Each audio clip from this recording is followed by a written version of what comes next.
You're listening to The Jacob Valk Show. He's breaking down the latest and greatest in sports as only he can. Follow him on Twitter at RealJacobValk. Here he is, Jacob Valk.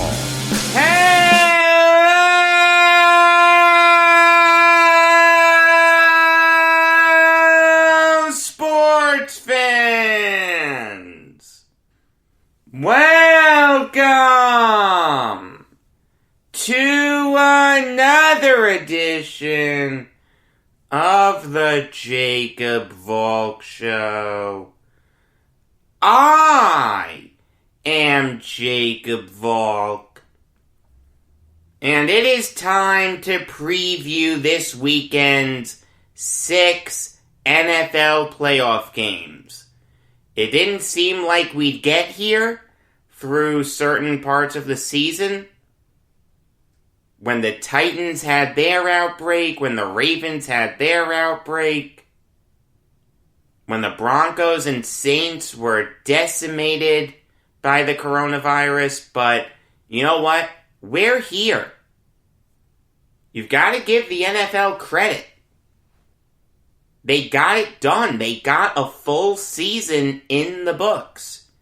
It was touch and go there for a little bit, but they did it.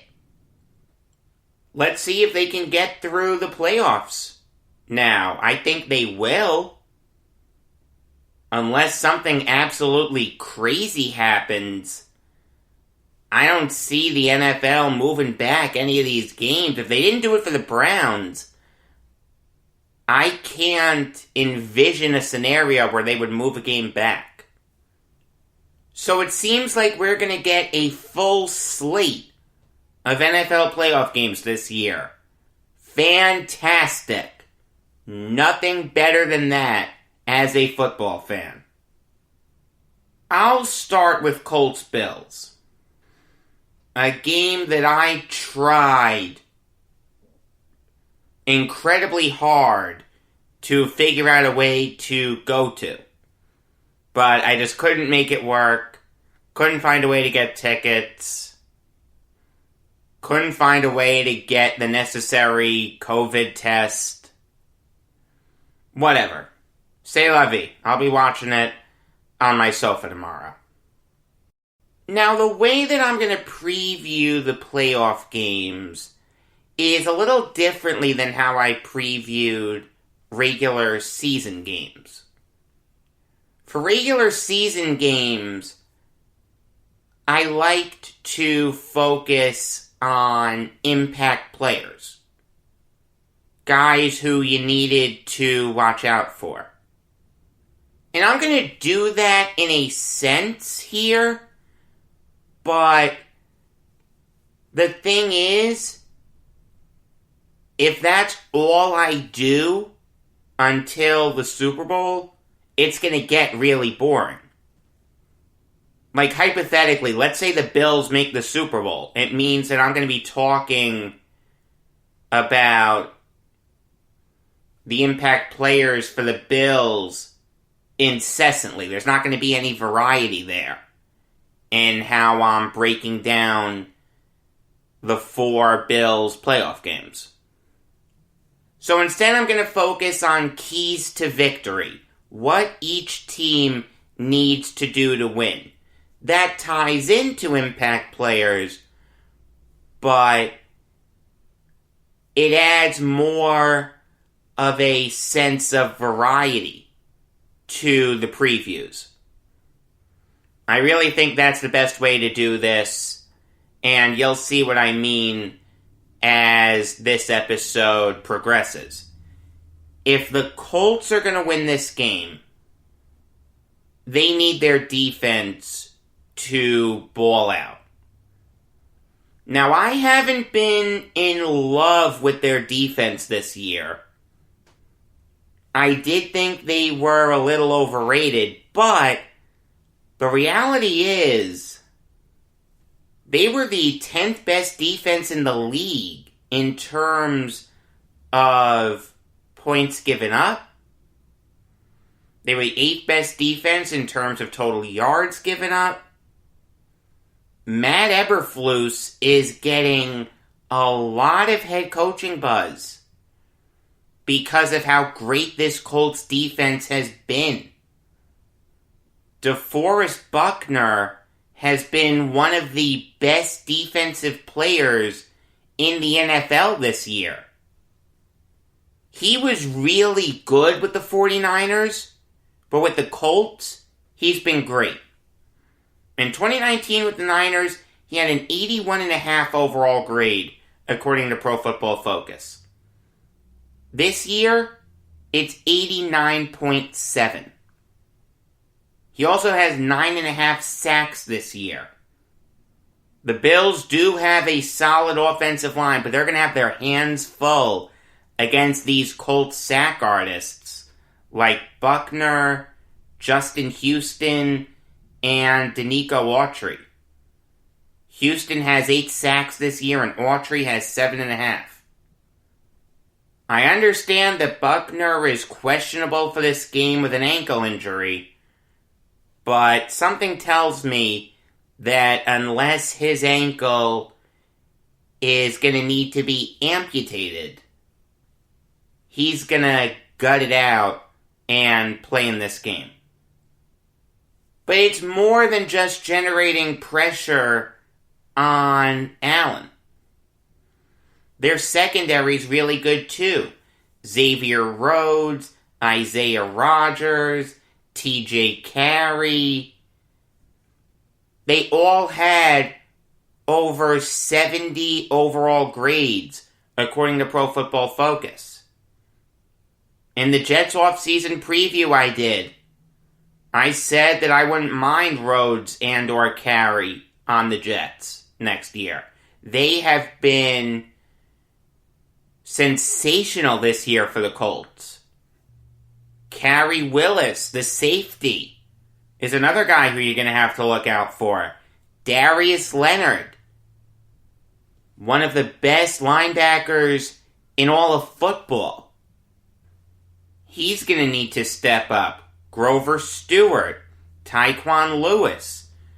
The Colts do have the pieces necessary to make life difficult for Josh Allen. I understand that this isn't a perfect determining factor in the kind of playoff quarterback Josh Allen is. Last year was his first playoff game, and this year's Josh Allen is night and day different than last year's Josh Allen. He's taken an incredible jump. But the reality is, last year against the Texans, Allen was really bad. Barely completed over 50% of his passes, got sacked 3 times, he fumbled twice, he lost one of them. The best thing he did in that game was catch a touchdown pass from John Brown. The point is that it's very possible for this great Colts defense to step up and limit Josh Allen. Having said that, I don't think that's what's going to happen.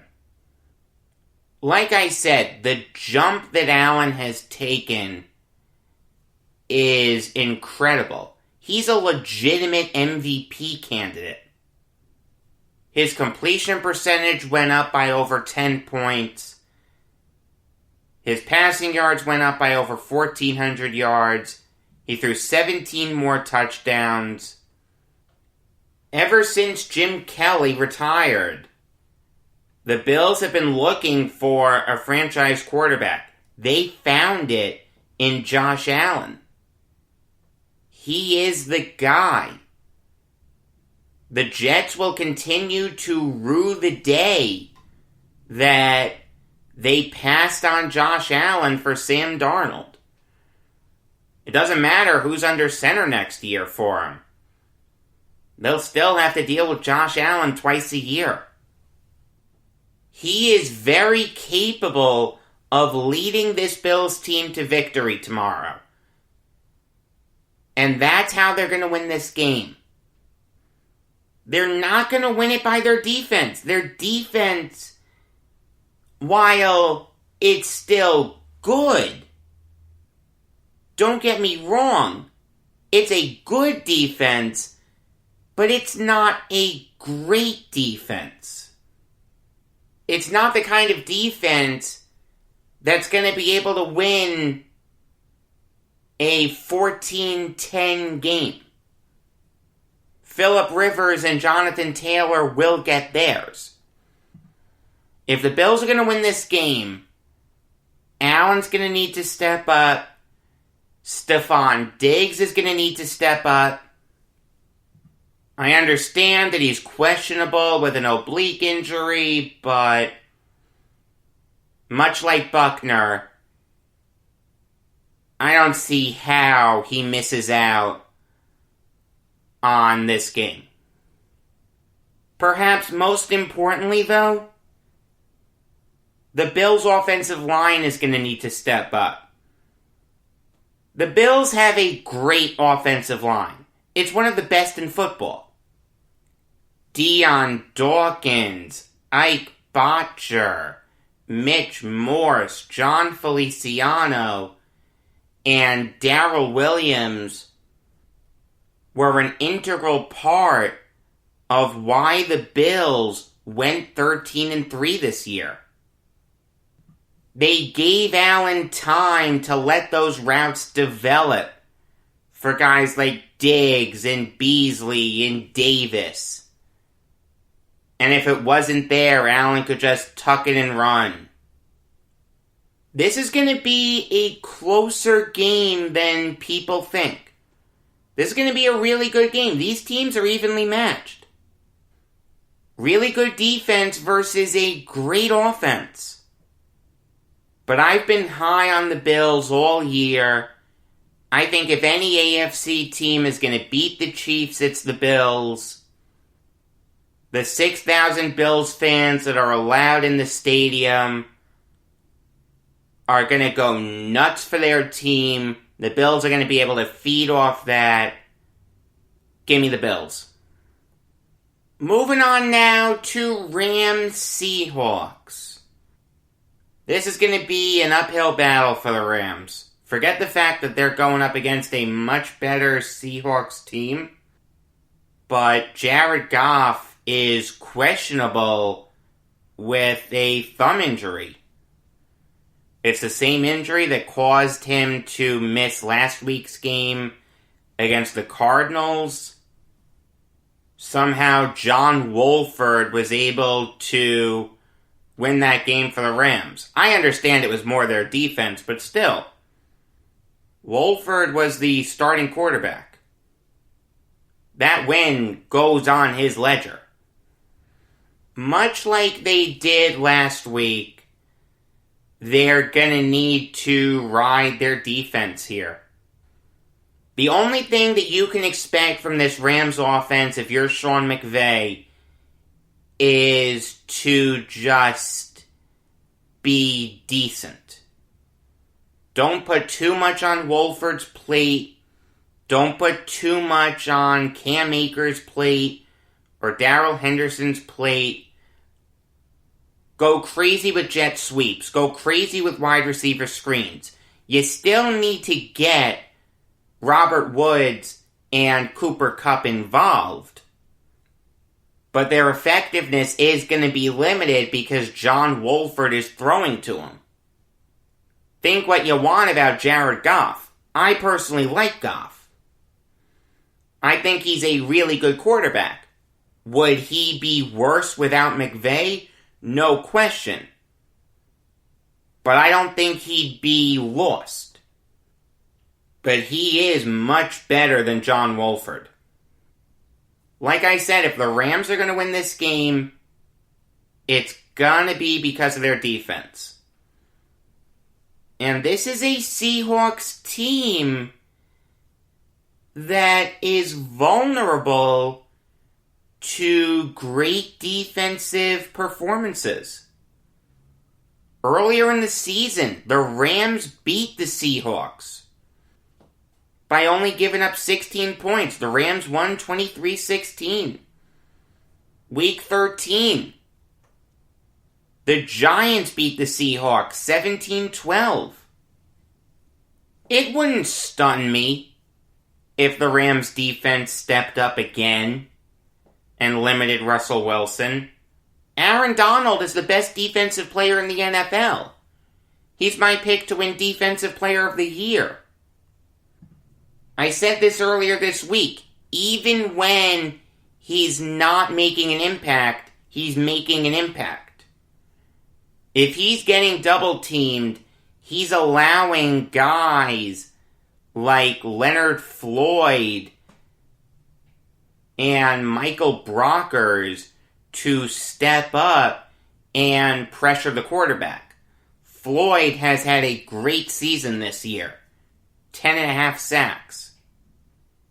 If you single team him, you're playing with fire because Donald most likely will run by you. He has 13.5 sacks this year. The secondary is also lethal. Jalen Ramsey, John Johnson, Darius Williams, Troy Hill. This is a Rams defense that's capable of winning a playoff game by itself. Meanwhile, when you look at the Seahawks, this isn't the Legion of Boom anymore. It's still a solid defense, but not what it once was. This is an offense-heavy Seahawks team. It's Russell Wilson, Tyler Lockett, and DK Metcalf. And if you wanted to put Metcalf ahead of Lockett, that's fine. Wilson's a future Hall of Famer. We don't think of him as one, but he is. And this year is just another feather in his cap. Completed over 68% of his passes, threw for over 4,000 yards, 40 touchdowns to 13 interceptions. Metcalf had 83 catches for over 1,300 yards and 10 touchdowns. Lockett had 100 catches for over 1,000 yards and 10 touchdowns.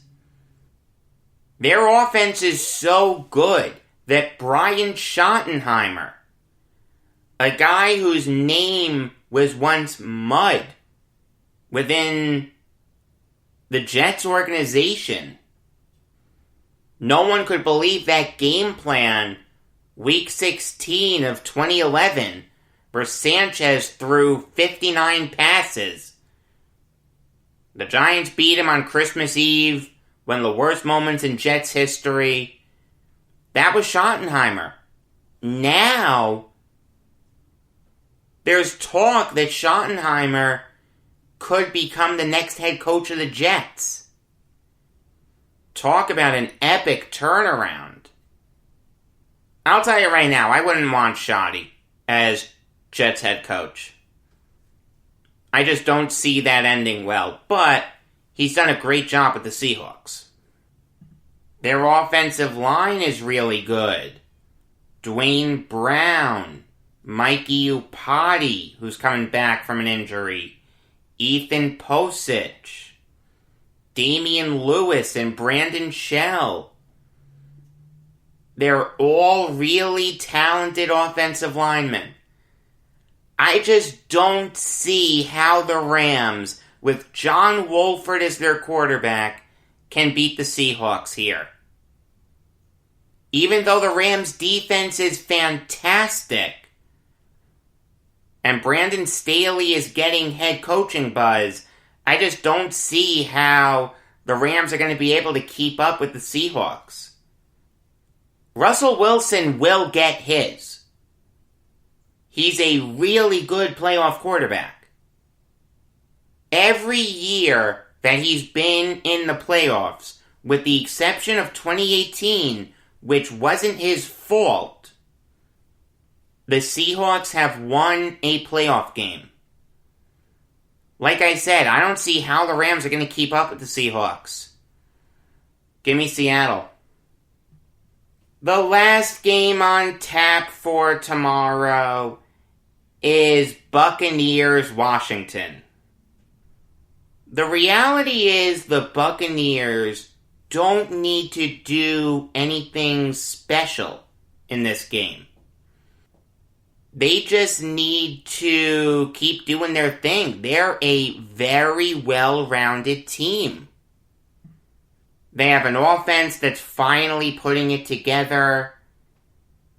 Since week 10, their second win over the Panthers, they've scored at least 24 points in every game. The best thing that could have happened to them was the Saints blowout on Sunday night. I understand that they lost to the Rams and the Chiefs after that. That knocked them to 7-5. But their offense really rounded into form after the Saints blowout.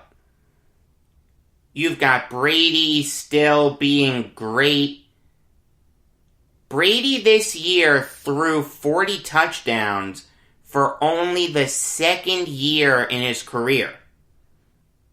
The only other time he did it was the perfect season. For whatever it's worth, he also threw more interceptions this year than he's ever thrown in a season since 2011. Also, his longest pass completion this year was for 50 yards, excluding 2008, where he only played in one game. That was the Matt Castle year. That's the shortest, longest pass of a season for him since 2004. I just think it's interesting how things like that shake out. But Brady's still great. Ronald Jones had a solid season. Not great, not terrible. He rushed for under 1,000 yards, just under 70 yards a game.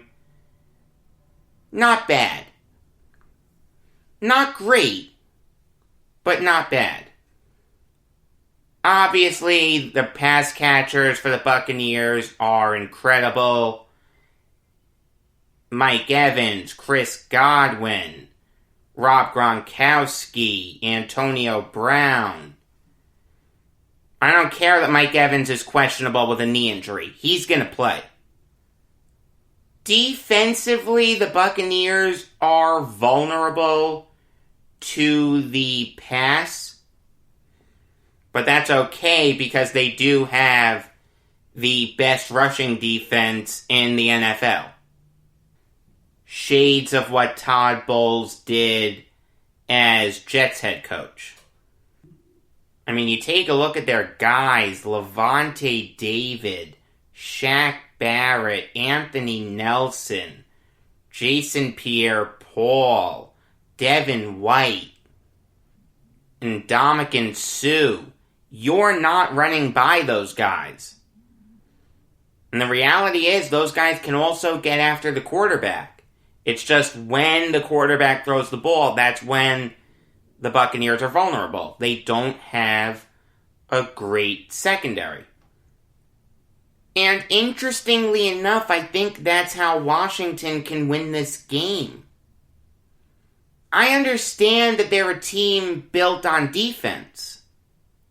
Lord knows they have a great defense. But the reality is Tom Brady's gonna get his. Mike Evans is gonna get his. Chris Godwin is gonna get his. Gronk is gonna get his. Antonio Brown is gonna get his. You can only hope to limit them. And the reality is, guys like Chase Young, Jonathan Allen, Montez Sweat, and Ronald Darby will limit Brady. Brady's not going to go off in this game. I don't see him throwing for over 300 yards. Those guys I just mentioned for Washington are too good. But it's not going to be enough, which is where the offense comes in.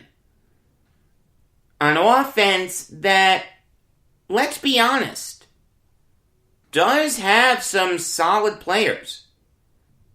Since reclaiming his role as Washington's starting quarterback, Alex Smith is 5-1.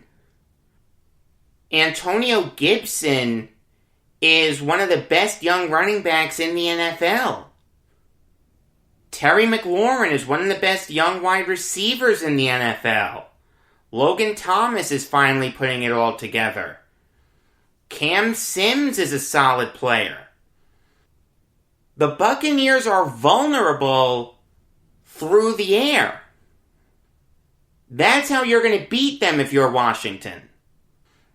You can't expect this young, untested group of talented defensive players, but still, they've never played under the bright lights before, to come in and beat the most successful playoff quarterback in NFL history. All in all, I just don't see how Washington wins this game, though. Their best quarterback this year isn't even on their team. And no, I'm not talking about Dwayne Haskins. I'm talking about Nate Sudfeld.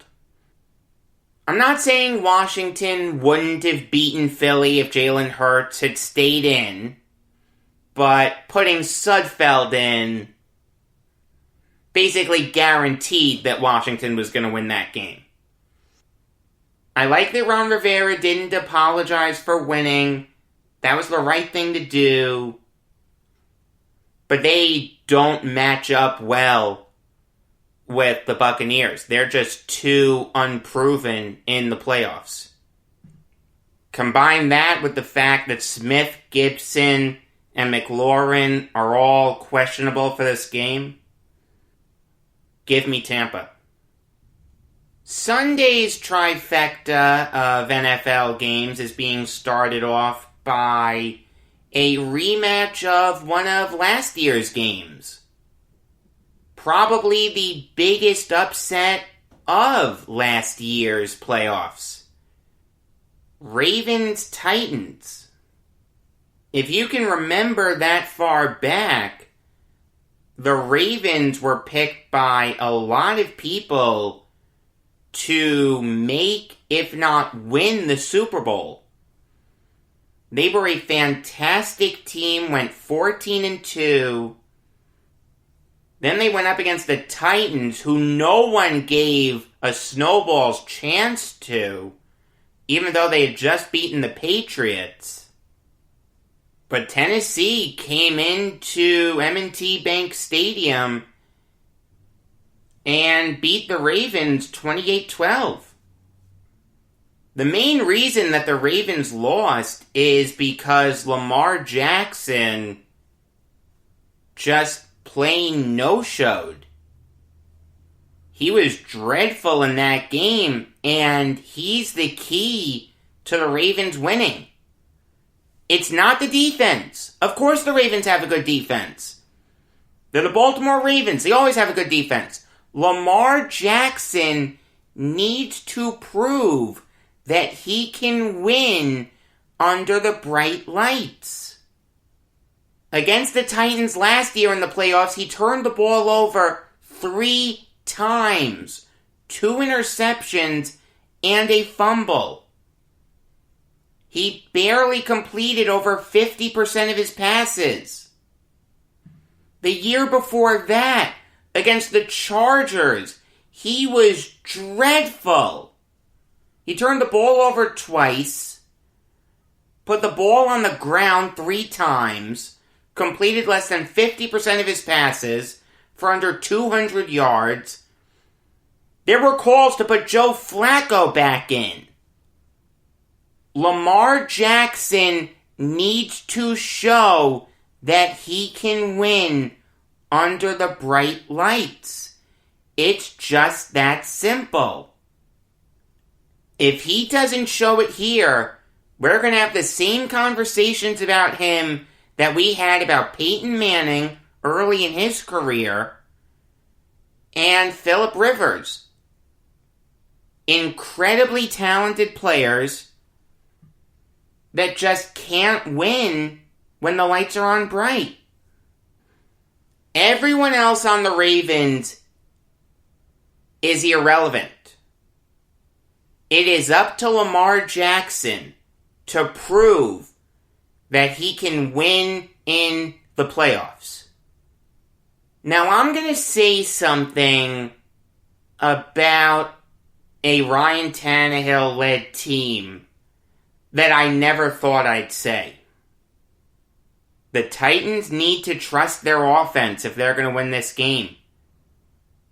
This is a Titans defense that has given up over 430 points this year. They're 24th in the league in that regard. They're 28th in the league in terms of total yards given up per game. They need guys like Tannehill, Derrick Henry, A.J. Brown, and Corey Davis to all step up. The Ravens could put up 30 on the Titans. That wouldn't surprise me. But this is a Titans team that just last year put up 28 against the Ravens. I will say this, though. I'm not crazy about the Titans' offensive line. They're very talented in the interior. Roger Saffold, Ben Jones, and Nate Davis are all really talented players, but I'm not crazy about David Quisenberry and Dennis Kelly. All in all, I do think this is the game that Lamar Jackson exercises some of his playoff demons. Not all of his playoff demons. He needs to win more to do that, but it would be a good start if he could beat the Titans convincingly. I waited until the last game on Saturday to give you an upset. The first game on Sunday, I'm going to give you an upset. Give me the Ravens. Moving on now to Bears-Saints. The Bears certainly took an interesting road to get here. They started out 5-1. Then they lost their next 6 games. Matt Nagy gave up play calling to Bill Lazor. Mitchell Trubisky looks competent. Doesn't look great, but doesn't look awful. The Bears finish 8-8 and get into the playoffs. If the Bears are going to win this game, they've got to simplify things. Don't put too much on Trubisky's plate. Let David Montgomery get 20 carries. Montgomery had a really good season, over 1,000 rushing yards and 8 touchdowns. Incredibly talented player. Allen Robinson is going to need to get 10 catches. And that's very possible for him. He had over 100 catches this year for 1,250 yards and 6 touchdowns. Jimmy Graham, the veteran, is going to need to step up and play well against his old team. He had 50 catches for 456 yards and 8 touchdowns. This is a Saints team that's vulnerable to surprising performances in the playoffs. They lost to Case Keenum a few years ago. They lost to Kirk Cousins last year. The reality is Drew Brees is gonna get his. You can only hope to limit him if you're the Bears. It's very possible for them to do that, but I don't think that's going to be enough for them to win. They're going to need Trubisky to step up and play well. I mean, I'll say this about the Bears. A lot of people are speculating that if the Bears lose on Sunday, that's it for Matt Nagy. He's gone. And I've been thinking a lot about how I'd feel if the Jets hired him. Because something tells me the Jets would be interested in him. I'd be torn on it. I don't think Nagy's a bad coach. If the worst record you've had in the NFL through 3 years is 8-8, that's not bad. It's not great, but it's not bad.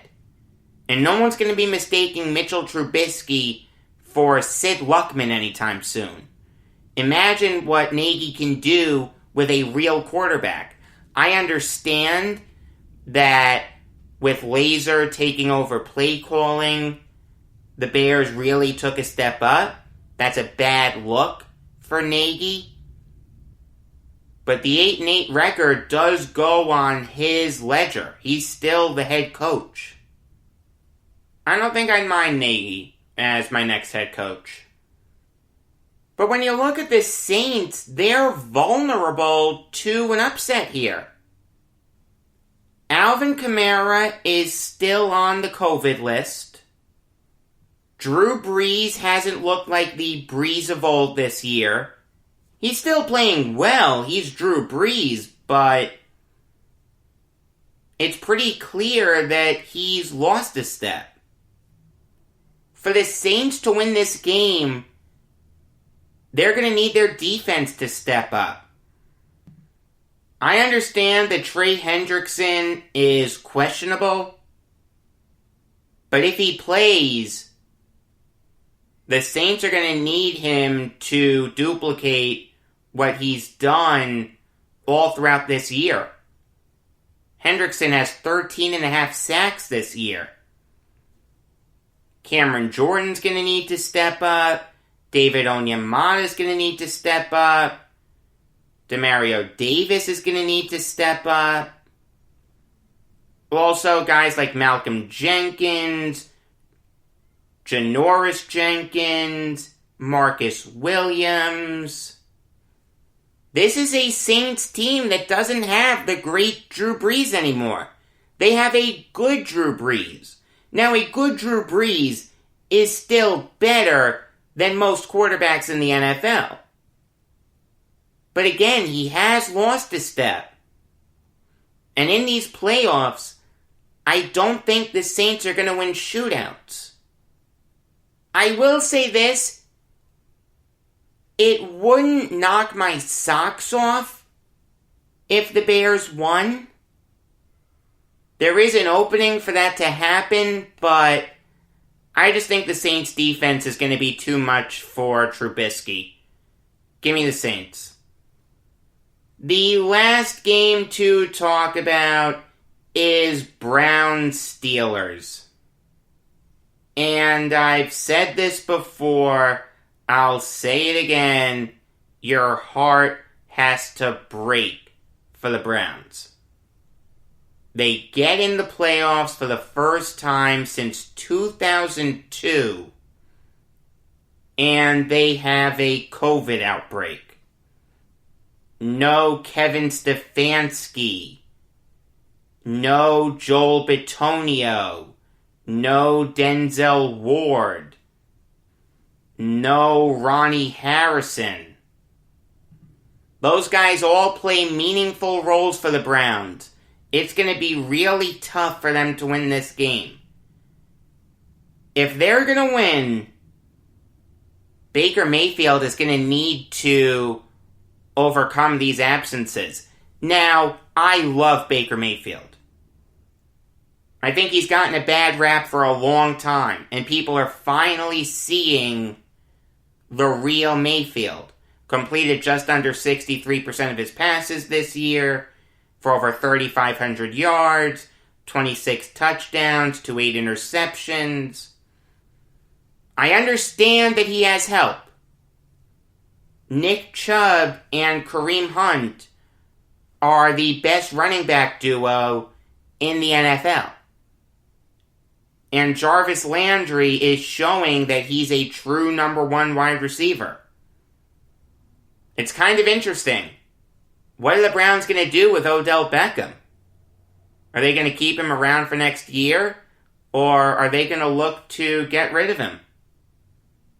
That's another question for another day. Much like Mayfield has been given a bad rap, I really think the Steelers have been given a bad rap. Look, I understand that some of their wins when they started out 11-0 weren't the most impressive. The Titans, the Ravens, the Broncos, the Texans, the Ravens again. I get all that. Look, they closed out the season losing 4 of their last 5, including losing to the Browns just last week. They had a chance to tie the game late, but they couldn't complete the 2-point conversion. But they still went 12-4. They still went 11-0. No other team went 11-0 this year to start off the season. Very few teams went 12-4. You can't take that away from them. The reality is, I don't think the Steelers need to change too much if they're going to win this game. They need Roethlisberger to go off.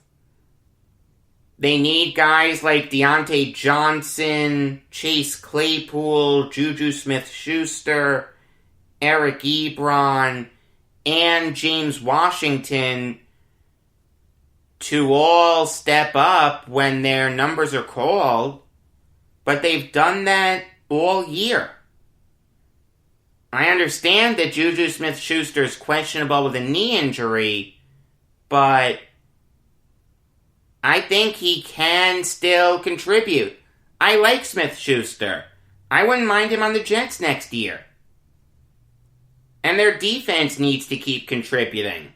T.J. Watt, Tyson Alualu, Cameron Hayward, Minkah Fitzpatrick, Stephon Tuitt, Alex Highsmith, Terrell Edmonds, and Cameron Sutton have all played well this year for the Steelers.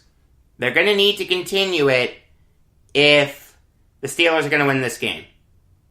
Even though the Browns are shorthanded, they did beat the Steelers last week. You can't look past that. But with that being said, I think the absence of Stefanski, Bitonio, and Harrison are just going to be too much for the Browns. They really haven't had real practices. This game could get really ugly really quickly.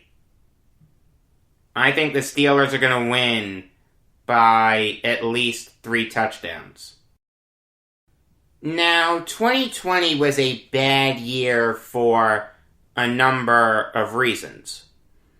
One of which was the fact that 7 Baseball Hall of Famers died last year, the most ever in a calendar year. Unfortunately, 2021 is hot on 2020's heels as a Baseball Hall of Famer died yesterday. That, of course, is Tommy Lasorda. He died of a cardiac arrest at the age of 93. Tommy Lasorda is, without question, one of the greatest managers in baseball history. what he did with the Dodgers is simply legendary. This guy finished with the 22nd most wins by an MLB manager in history. The guy won 4 pennants. He won 2 World Series. There have been few greater minds in recent baseball history than Tommy Lasorda. The irony is, it almost never happened. Lasorda, as great of a manager as he was a lousy baseball player. In 3 years in the majors, he went 0-4 with a 6.48 ERA. However, he had a good sense of humor about it. One time when he was sent down was because Sandy Koufax needed to be on the roster. Lasorda would later say that it took Koufax to keep him off the Dodgers. But Lasorda wanted to stay in baseball, so he became a scout for the Dodgers in the early to mid-60s. Then he got into minor league managing. He worked his way through the minor league system, and in 1973, Walter Alston made him Dodgers third base coach. It was pretty apparent by then that Alston was nearing the end of the line.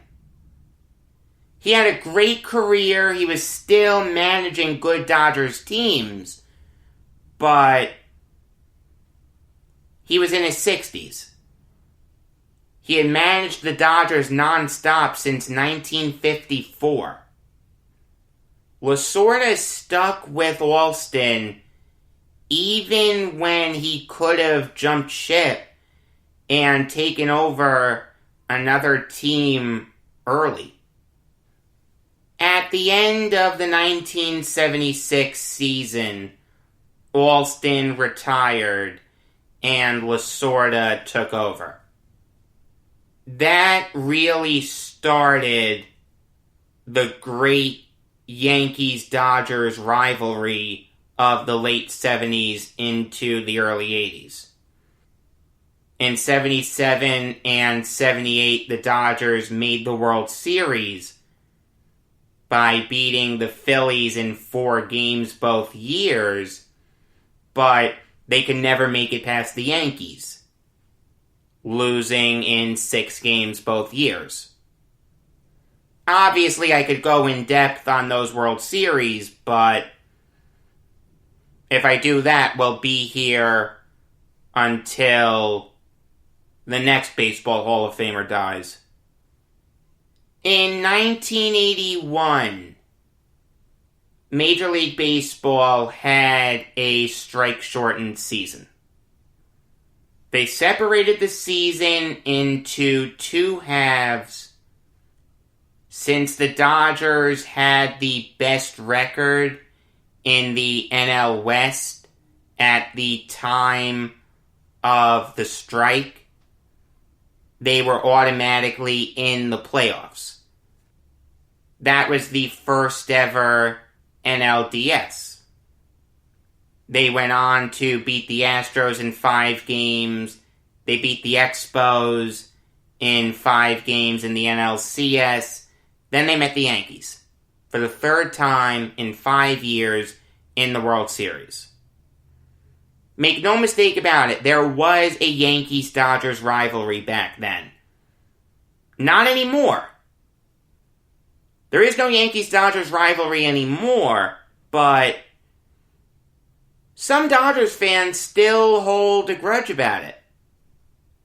My uncle is a big Dodgers fan. To this day, he hates the Yankees. It's like they haven't met in the World Series in almost 40 years. I don't hate the Dodgers. I know it's a generational thing, but I don't hate the Dodgers. Through 2 games of the 81 World Series, it looked like it was going to be another Yankees victory. The Yankees were up 2-0. If they won one more game, they were up 3-0. No team in baseball history had ever blown a 3-0 series lead through 1981. They were up 4-3 after 4.5 innings. The Dodgers scored 2 in the bottom of the 5th. Thank you, George Frazier. The Dodgers win 5-4. Game 4, though, it's looking really good for the Yankees. They're up 6-3 through 5.5. I've mentioned this story before. Ron Davis is on the mound.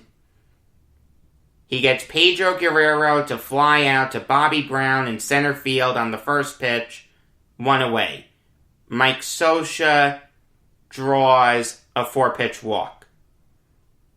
Lasorda pinch hits Jay Johnstone for the pitcher Tom Niedenfuer. On a 1-2 pitch, Johnstone hit a home run to make it 6-5 Yankees. That was the turning point of the 81 World Series. 3 batters later, Bill Russell drove in Davey Lopes. The game is tied at 6. The Dodgers would go on to win 8-7. Then in Game 5, Jerry Royce stifled the Yankees, pitched 9 innings of 1-run ball. Game 6, the Dodgers blew the Yankees out at Yankee Stadium. So the Dodgers finally beat the big bad Yankees. Now, I could go on and on about how great those Dodgers teams were in the late 70s to early 80s. They had one of the greatest infields in baseball history. From third to first, Ron Cey, Bill Russell, Davey Lopes, and Steve Garvey. Obviously, they had a great pitching staff. Fernando Valenzuela, Jerry Royce, Bert Hooton, Bob Welch. Incredibly talented teams. But the most underrated part about those teams is that for 4 straight seasons, 1979 to 1982, the LA Dodgers had the NL Rookie of the Year winner. 79 was Rick Sutcliffe, 80 was Steve Howe, 81 was Valenzuela, and 82 was Steve Sax. Very few people in the history of baseball were as good at developing young players than Tommy Lasorda. He was a master motivator. I'll fast forward a little bit. I kind of have to. Like I said, we'll be here until Christmas if I don't. In 1988, the Dodgers were in a dogfight with the Mets in the NLCS. It's Game 4. The Mets are up 2-1 in the series.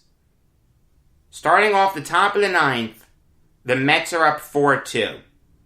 One more win, they have a stranglehold on the series. John Shelby drew an 8-pitch walk against Dwight Gooden, and then the first pitch that Gooden threw to Mike Scioscia, Scioscia hit out of the park. The game is tied at 4. In the 12th inning, Kirk Gibson hits a home run off Roger McDowell. The Mets nearly tie it in the bottom of the 12th. Lasorda needed to go through 3 pitchers to close out that game, Oral Hershiser ended up getting the save. The Dodgers won 5-4. Then they went on to win Game 5. The Mets won Game 6. Then the Dodgers won Game 7. To this day, there are some Mets fans that still despise Mike Scioscia for hitting that home run in Game 4. The Dodgers went on to face the Athletics in the World Series. Kirk Gibson had gotten hurt in Game 7 of the Mets series. And Gibson was the Dodgers' best player. Hit .290 with 25 home runs and 76 RBIs. Gibson didn't start that game. All the broadcasters are saying you're not going to see Gibson. Gibson's out. That's why you're seeing guys like Danny Heap, Tracy Woodson, Mike Davis, and Jose Gonzalez instead of Gibson. Well, Gibson heard that. And he persuaded Lasorda to put him in. It's 4-3 Athletics at this point. Bottom of the ninth. Mike Davis drew a walk. The pitchers do up Alejandro Pena. Gibson grabs a bat. Dodger Stadium at this point is going nuts. On the 7th pitch of the at-bat, Mike Davis stole second base. So all Gibson needs to do is get a hit, and the Dodgers tied the game. He did more than that. On the next pitch, Gibson hit a home run. And you have the iconic call, "I don't believe what I just saw." You have Lasorda going nuts. Gibson's pumping his fist. It's one of the greatest moments in baseball history. Make no mistake about it, Tommy Lasorda was part of some of the greatest moments in baseball history. Couldn't have happened to a more deserving guy. Obviously, the Dodgers would go on to beat the Athletics in 5 games to win the World Series. Remember how I said that from 79 to 82, he managed 4 straight NL Rookies of the Year? Well, he duplicated that from 1992 to 1996. In 92, Eric Karras won the award. The year after that, it was Mike Piazza, then Raul Mondesi, Hideo Nomo, and then Todd Hollandsworth. Yeah, I'm counting Hollandsworth in there. Lasorda retired midway through the 96 season after having a heart attack. But I'm giving that to Lasorda. It also goes to Bill Russell, who took over for Lasorda as Dodgers manager, but it does go to Lasorda as well. He was a character. Some of the fun that he had with the Philly Fanatic, taking his vehicle, hitting the Philly Fanatic with the doll that the Fanatic had of Lasorda. He was a goofball. My favorite moment of Lasorda's career is during an All-Star game. A bat came flying towards him. Lasorda was the third base coach. The bat hits Lasorda in the midsection. Lasorda nearly does a somersault. His legs are up in the air, and then he falls to his right. And then he comes out with a chest protector. One of the players gave him a chest protector. Yankee Stadium used to show that clip all the time. Tommy Lasorda had the unenviable task of taking over for a legend in Walter Alston a Hall of Famer in his own right, and ended up with a Hall of Fame career himself. In 97, he was inducted into the Hall of Fame. His number 2 is retired by the Dodgers. He was a 2-time Manager of the Year. And since the death of Red Schoendienst, he was the oldest living Baseball Hall of Famer. Now that's Willie Mays. Here's hoping I'm not talking about Mays anytime soon. May Tommy Lasorda rest in peace. Next week is going to be a lot of fun. On Monday, you're going to get 2 shows. The regular episode of the Jacob Valk Show will be a big NFL breakdown and a big college football championship game preview. I'm also going to give you a New York Islanders season preview.